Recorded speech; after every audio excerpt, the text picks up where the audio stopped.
Most rich people get rich by inheriting. Occasionally there's a rags to riches story, but they're vanishingly rare. Rule 14. Most poor people stay poor through hard work, thrift and sacrifice. That's enough rules. You decide, have I made these up? Am I just a cynic? Or do they sound like things that you've thought as well? You'd never get politicians saying any of this, that's for sure.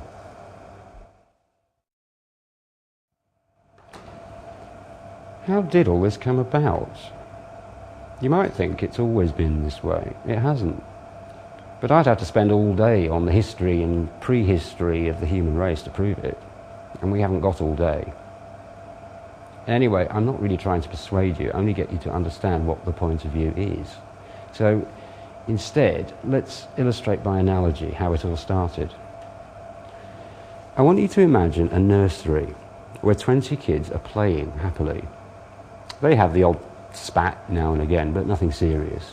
If you've been in kindergartens yourself, you can see how kids operate. They have arguments, they get over it, they work things out, often without any intervention by the supervisor. They're not skilled at diplomacy or people management, they're just doing what comes naturally. Now suppose that the nursery supervisor did a very strange thing and introduced a new kind of game. Except it's not a nice game, it's a rather sick game with sick rules. In this new game, the supervisor gives all the toys to one child. Let's call him Rex. And all the other children have nothing. They can't play with any toy unless they get Rex's permission first. Now, Rex has all the toys, and so Rex has something else too, a new thing that didn't exist before. Rex has got power.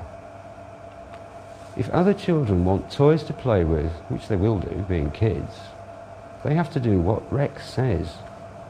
By his ownership, Rex has power over them. From not being any issue at all, power becomes the central issue, the thing which defines all relationships, the thing that tells the children who they are. This power automatically puts the children in a separate class from Rex. He is the owning or ruling class. They are the dispossessed or toyless class. So, from a peaceful and more or less harmonious kindergarten, we've moved to a mutually hostile and suspicious class society of unequals. Pretty cool game, eh? But there's more. To play this game properly, Rex has to deal with a number of problems. Let's allow him an intelligence slightly in advance of the average 3-year-old. First of all, he has to devise strategies for keeping the other children divided amongst themselves so they won't gang up on him. He won't keep power for long if he doesn't solve this problem first. Right now, the thing to do is to pick out the biggest children and offer them a deal. You protect me against them, and I'll give you some extra rights. It would seem to be in their individual interest to accept this deal. This small band of big kids can be Rex's police force against the toyless. In fact, they can even be his toy soldiers against the world. If any of the toilers get out of line, the toy police can soon give her a black eye and put her in her place. So Rex has invented a coercive hierarchy with himself at the top. So far, so good. But it doesn't take long before Rex finds it rather tedious to have to spend his entire time giving orders and organising everything. Why not hire some administrators to do it for him? Good idea. Well, now he's just invented a kind of coercive state administration, all to protect his property and his position. But it doesn't end there. He doesn't want pandemonium and endless arguments. He wants a stable working system with himself in charge. What he really needs is legitimacy. He needs to make the children believe that it is entirely natural, right and proper, that he should have all the toys and they have nothing. If they believe this, they won't see any reason to rebel. Rebelling against Rex would be as ridiculous as rebelling against the sun or the moon or the rain. So how do you make something seem legitimate? Answer: propaganda and persuasion. Rex needs to come up with a lot of propaganda to justify it all, which we can call a set of ideas, or an ideology of power. He then teaches this ideology in the kindergarten, in the new school lessons he's devised. We don't need to know what this ideology is. It doesn't matter how he justifies himself, as long as he does. He can say anything he likes, as long as it works.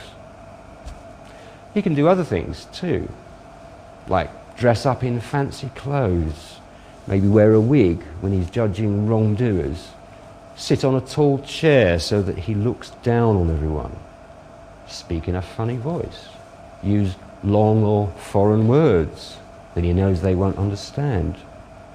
There are all sorts of things he can do to sound important, big and clever.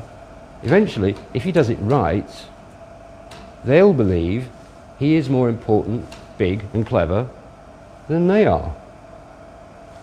And they'll believe in the natural order of things. He will be the natural order of things to them. They will never rebel. Or maybe they will. What could he do to make doubly sure?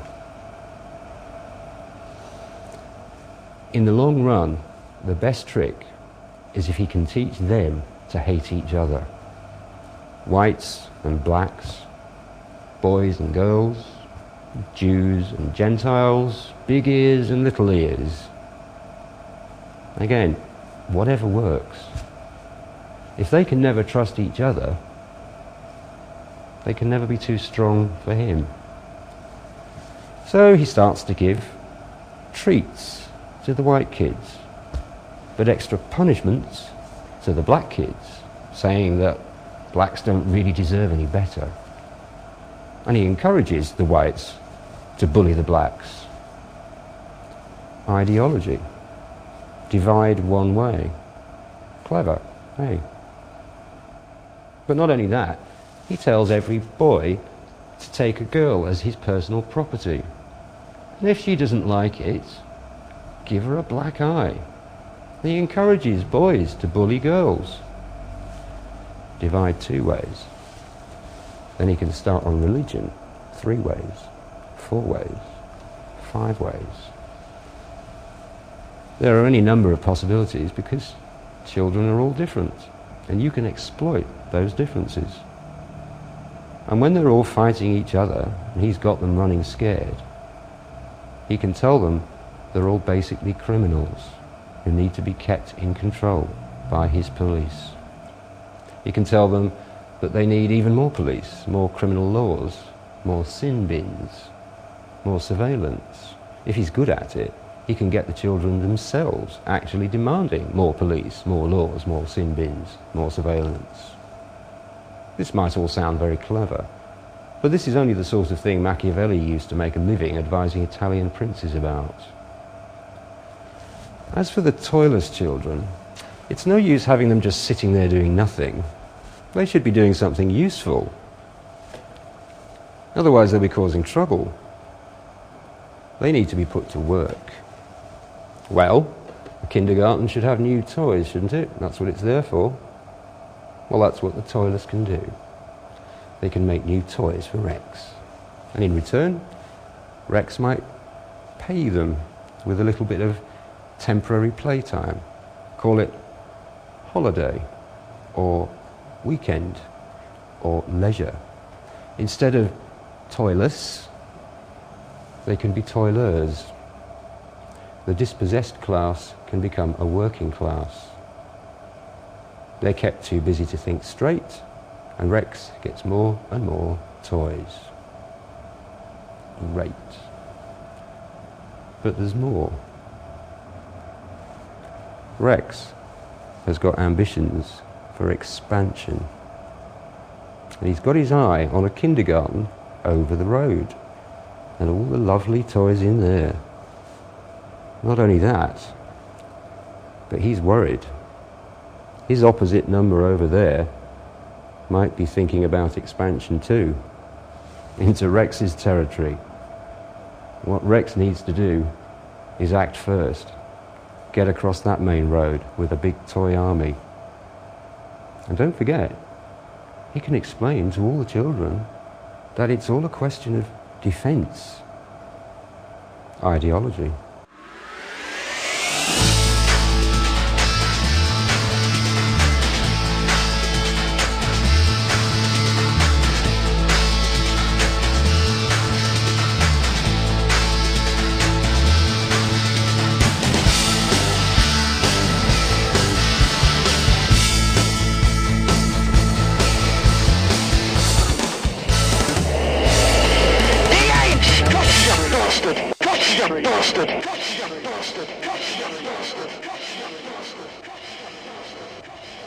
Well, we've come a long way in a short time. How different it all was a moment ago.